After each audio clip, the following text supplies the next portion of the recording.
अब खबरें तफसील से। तिरुवनंतपुरम में वजीर आजम मोदी ने 3 अमृत भारत एक्सप्रेस ट्रेनों को हरी झंडी दिखाकर रवाना किया। साथ ही 4 नई ट्रेनें सर्विस को भी हरी झंडी दिखाई, जबकि एक नई मुसाफिर ट्रेन भी शुरू की गई।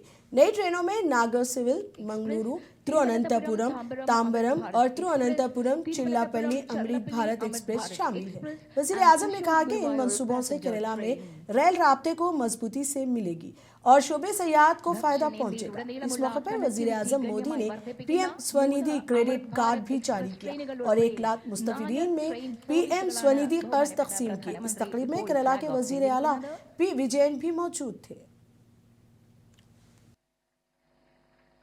കേരളത്തിന് ഇത് ധന്യ നിമിഷം। वजीर आजम नरेंद्र मोदी ने केरला की राजधानी तिरुवनंतपुरम में बीजेपी के ज़ेर-ए-इत्तेमाम में एनडीए की मिशन केरला रैली से खिताब किया।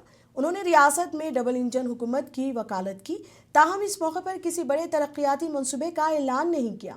असेंबली इंतखाबात से कबल मुनक़दा इस रैली में वजीर आजम मोदी ने इल्ज़ाम आयद किया कि केरला की LDF हुकूमत मरकज़ की स्पॉन्सर्ड स्कीमों के फ़वाइद अवाम तक पहुँचने से रोक रही है। वजीर आजम ने कहा कि तरक्की याफ्ता केरला तरक्की याफ्ता भारत के ख्वाब के लिए नागुज़ेर है।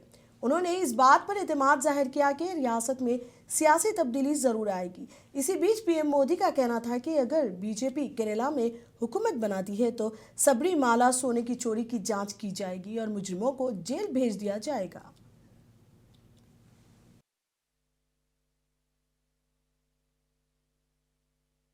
बीते 11 वर्षों से केंद्र सरकार अर्बन इंफ्रास्ट्रक्चर पर बहुत निवेश कर रही है। सुहृदगढ़े, केंद्र सरकार शहर के गरीब परिवारों के लिए भी बहुत काम कर रही है। पीएम आवास योजना के तहत देश में 4 करोड़ से अधिक घर बनाकर गरीबों को दिए गए हैं। इनमें शहरी गरीबों के लिए 1 करोड़ से अधिक घर बनाए गए हैं। केरला के करीब 1.25 लाख शहरी गरीबों को भी उनका पक्का घर मिला है। सुहृदगढ़े, गरीब परिवारों का बिजली का बिल बचे, इसके लिए पीएम सूर्यघर मुफ्त बिजली योजना शुरू की गई है। गरीबों को आयुष्मान भारत से 5 लाख रुपए का फ्री हेल्थ ट्रीटमेंट मिल रहा है। नारी शक्ति की स्वास्थ्य सुरक्षा के लिए मातृ वंदना योजना जैसी स्कीम बनाई गई है। केंद्र सरकार ने 12 लाख रुपए तक की इनकम उसको टैक्स फ्री कर दिया है। इसका बहुत बड़ा फायदा केरला के लोगों को भी हुआ है, विशेष करके मध्यम वर्ग को हुआ है, सैलरी क्लास को हुआ है। इस दौरान पीएम मोदी ने कहा कि अब वक्त आ गया है कि केरला की तरक्की के लिए भारतीय जनता पार्टी को फैसलाकुन मैंडेट दिया जाए। वजीर आजम मोदी ने कहा कि तिरुवनंतपुरम म्यूनिसिपल कॉरपोरेशन में बीजेपी को मिलने वाली कामयाबी न सिर्फ केरला बल्कि पूरे मुल्क में गूंज रही है। उन्होंने इस फतेह को अच्छी हुक्मरानी और तरक्की के अज़म की जीत करार दिया। केरलम के लिए अब बड़े फैसले का समय आ गया है। अब केरला को नई पॉलिटिक्स चाहिए।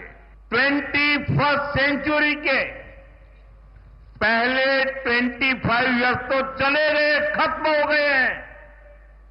आने वाले 25 इयर्स के इसमें केरला को विकसित बनाने के लिए अब बीजेपी को डिसाइसिव मैंडेट चाहिए। इसलिए मैं केरला के लोगों से कहूंगा, यही समय है, सही समय है। Now is the time for विकसित Keralam. Now is the right time for NDA government. आइए बीजेपी के साथ केरला में विकास के नए युग की शुरुआत करें। वजीर आजम नरेंद्र मोदी ने इस बीच कहा कि केरला में तरक्की को यकीनी बनाने के लिए एलडीएफ और यूडीएफ के गठजोड़ को शिकस्त देना जरूरी है। वजीर आजम मोदी ने इल्जाम आयद किया कि एलडीएफ और यूडीएफ ने बारी बारी इख्तिदार में रहकर रियासत को नुकसान पहुंचाया है।